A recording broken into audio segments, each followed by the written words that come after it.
This is what they are playing for. One of the more coveted championships in amateur golf. The Lee Trevino Trophy, named after the longtime El Pasoan and 6-time major winner. It's the 2017 Andeavor Sun Bowl Classic. You don't gain entry to this tournament by winning the lottery. Golfers earn their invitation with proven performance.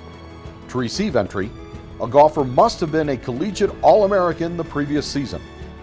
For 2017, that meant 29 players in the field who will try to join the ranks of previous champions like Tiger Woods, David Duval, and Davis Love III.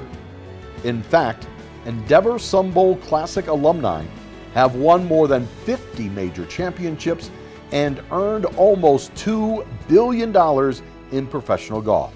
So, play away please.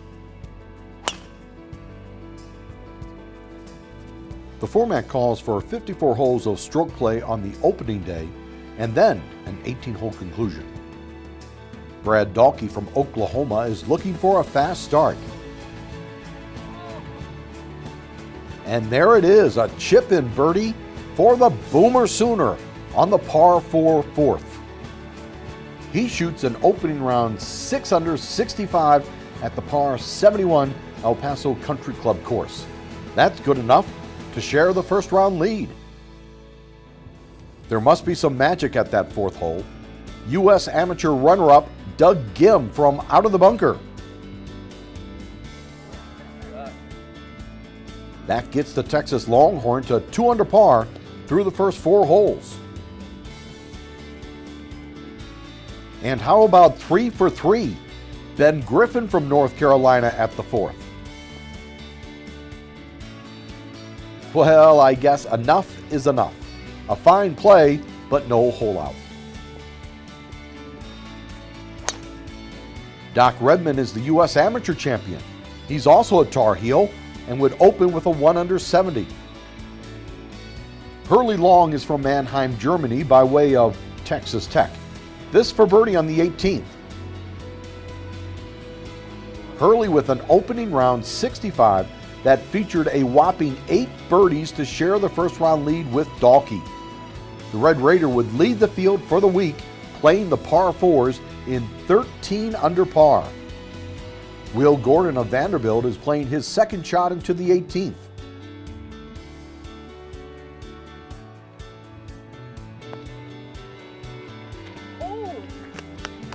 I'd say the Commodore has some smooth sailing. He would have a pair of eagles in the championship and shoot 66 in the opening round to finish just 1 off the lead. Remember though, it's a 36-hole opening day, so on to the second round.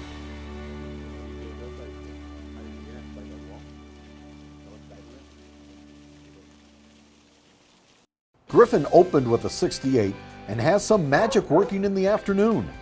It was just uphill. I played it about 2 balls outside right. It's just one of those putts. You just got to hit and get it there and it'll go in. If you can get it on that right line, and I was able to.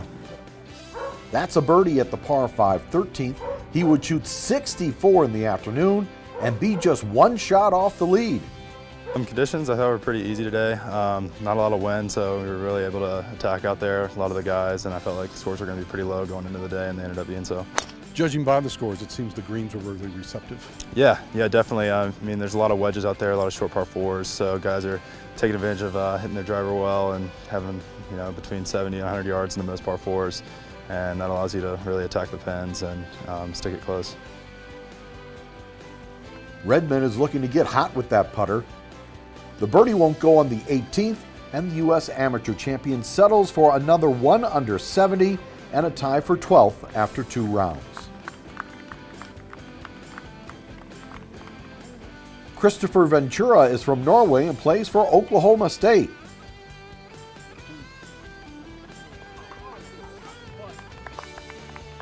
Well, ride 'em cowboy. A birdie on the 18th for the Norwegian. He would finish the tournament tied for 15th at 2 under par.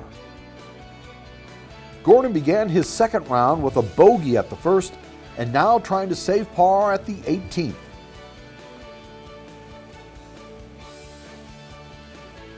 Well, a bogey to start and a bogey to end the second round, but in between, he found a half dozen birdies and an eagle to shoot 66. He stands at 10 under par.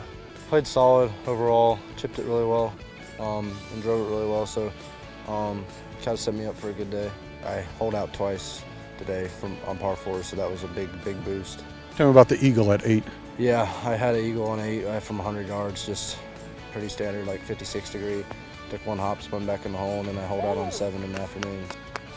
Yeah, that was awesome. I mean, I think it's a great opportunity for us. Like the greens are going to be soft again probably in the morning, and we're going to have a fun finish tomorrow. Ghim missed the green at the 18th. Does he have another hole out in him? That now becomes a par putt to shoot 64. An 8 birdie, 1 bogey second round has him tied for the first day lead at 11 under par for 36 holes. Who was capable of tying Ghim on the scorecard? How about Hurley Long?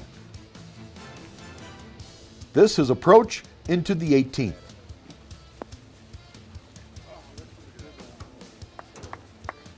The Red Raider stood 11 under with a chance to take the outright lead.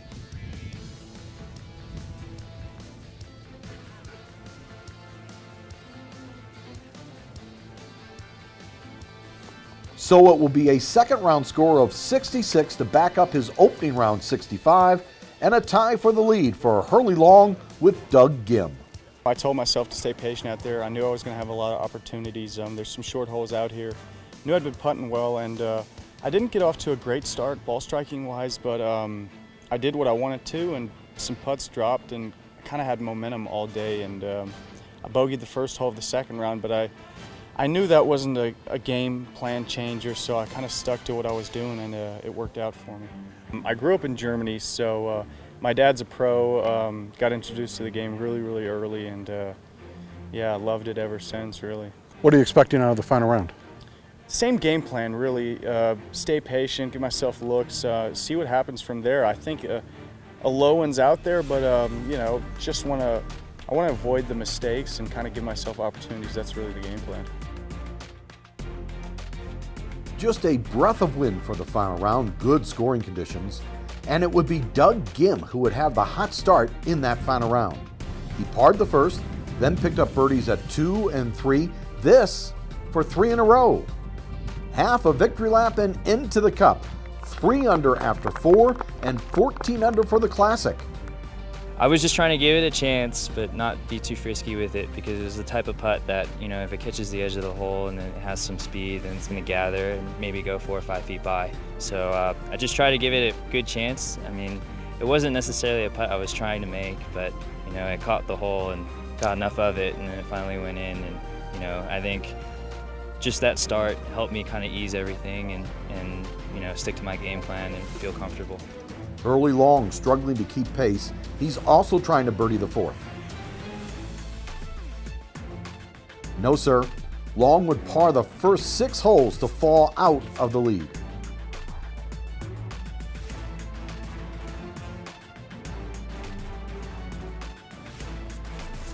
Ghim parred the 5th, but back to work at the 6th with this approach.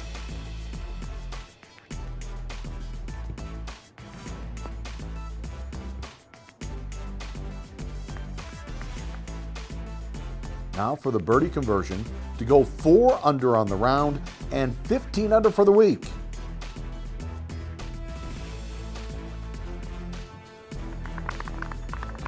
Well, who can challenge the Longhorn? Up ahead, Will Gordon at the 8th for birdie. Well, I don't blame him for being a little frustrated. It seems the golf gods are only shining on Ghim in this final round. But the U.S. Amateur semifinalist did stumble with a bogey at 7, tries to rally with this wedge into the short 8th. Ghim to go to 16 under par. Well now, maybe that's an opening for the rest of the field. Long has been hitting his irons fine. This another nice approach into the green at the 8th.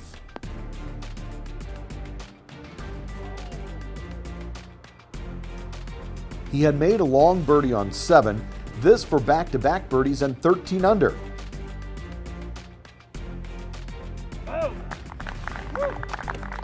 We just may yet have some suspense. With 10 holes remaining, Long now 1 off the lead.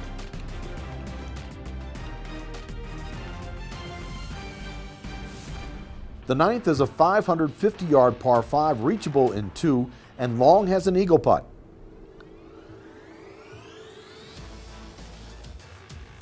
Frustrating to leave that one short, but it's a 2-putt birdie for 3 birdies in a row and 14 under par. Ghim had stuffed his approach to a couple feet for eagle. Nothing like a 3 on a par 5 to regain the momentum for Doug Ghim. He turns in 31. He's 16 under par to lead by 2, headed to the inward 9. I hit a good solid shot and I look up there and I'm like, okay, that's going to be on the green. And I get up there and it's about 1.5 feet. And I was like, okay, well, I mean, that definitely helps. And just the fact that Hurley was on the green putting for eagle, I knew he was going to make birdie. And my whole goal was just to, top his with another birdie. And to come out with 3 was just a huge bonus. Both Ghim and Long parred the 10th, but the sexy German import has a birdie putt on 11.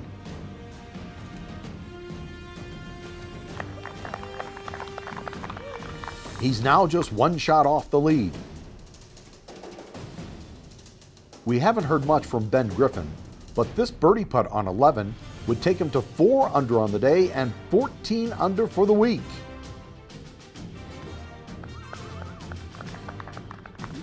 Unfortunately, Griffin would play the rest of the round 1 over par and finish in a tie for 3rd with Vanderbilt's Will Gordon. After pars at the 12th, there would be a change on the leaderboard at the par 5 13th. Ghim drove into the hazard and now has this putt for a par. That's a huge opening for Hurley. A birdie here would take him to 16 under par and the outright lead.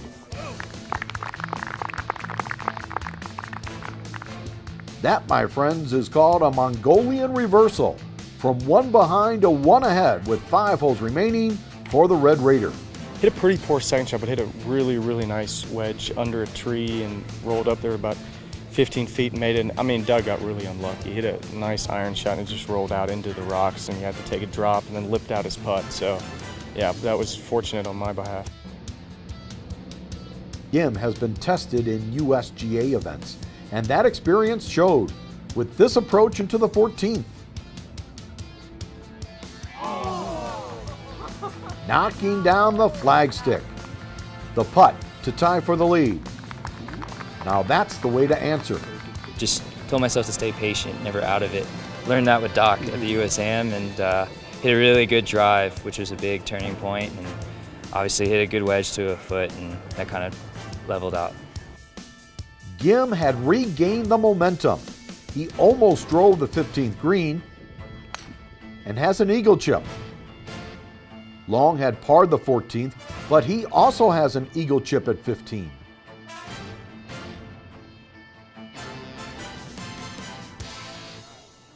A pair of birdie putts. Ghim goes first.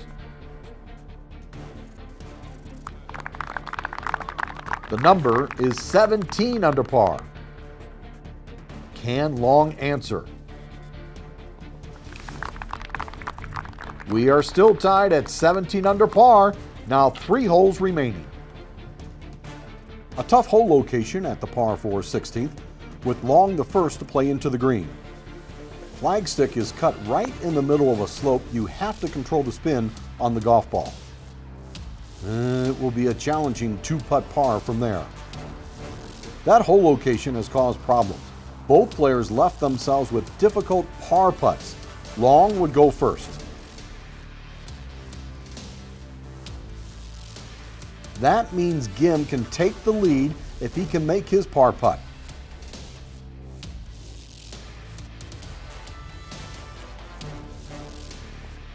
It's a 1-shot lead for the Texan with 2 holes to play. I was a little behind a tree, so I had to hit a high shot, and I knew as much as the ball was spinning out here, I didn't have a chance. I tried to land it on the back. It landed there, and it just spun back 50 feet. So I did the smart thing. I could have sliced it around the tree, but I thought that was too risky. I thought I would have a pretty easy putt from down there, just make it par, but it wasn't easy, so I whacked it about 7-8 feet by and then just overread the next one. You know, nothing you can really do there, just tough situation. That 16th hole may have been the tipping point of the Classic. Ghim trying to extend the lead with his approach into the 17th.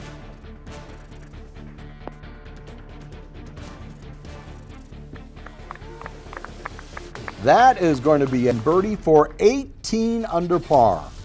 Hurley Long hit a bad drive, missed the green, and has this chip for birdie.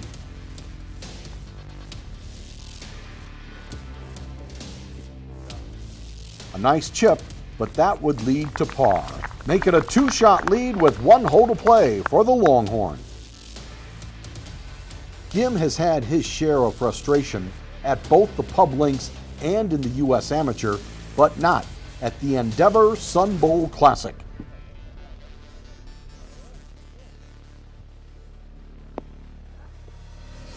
His approach into the 18th is just fine.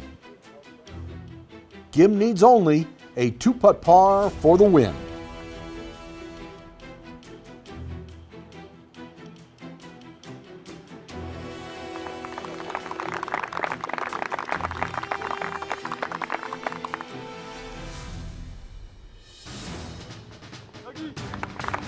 And that's a winner. A 2-shot win over Hurley Long at 18 under par for 54 holes for Doug Ghim at the Andeavor Sun Bowl Classic.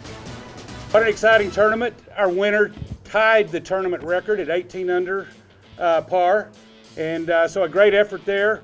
And we're excited to recognize Doug Ghim from Arlington Heights, Illinois as our champion. He is the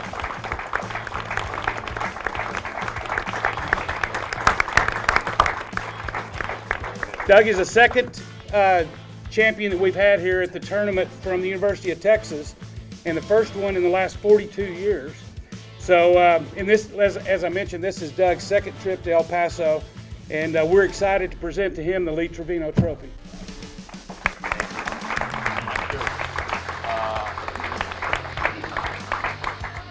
Sorry, I didn't have anything prepared, but I just want to say thank you to everybody here. I mean, I wasn't able to make the trip last year. It was very sad to come back here. You guys treat us so well. Thank you to everybody at El Paso Country Club and everybody involved with the Sun Bowl. I think I can speak on behalf of the rest of the players in the field that we really enjoy it here. And you know, Hurley, you played great today. It was just fortunate. I mean, we could play it back. We could play again tomorrow, and it could have gone the other way. So I really had a fun time doing it with you today, and thanks so much. And happy Thanksgiving to everybody.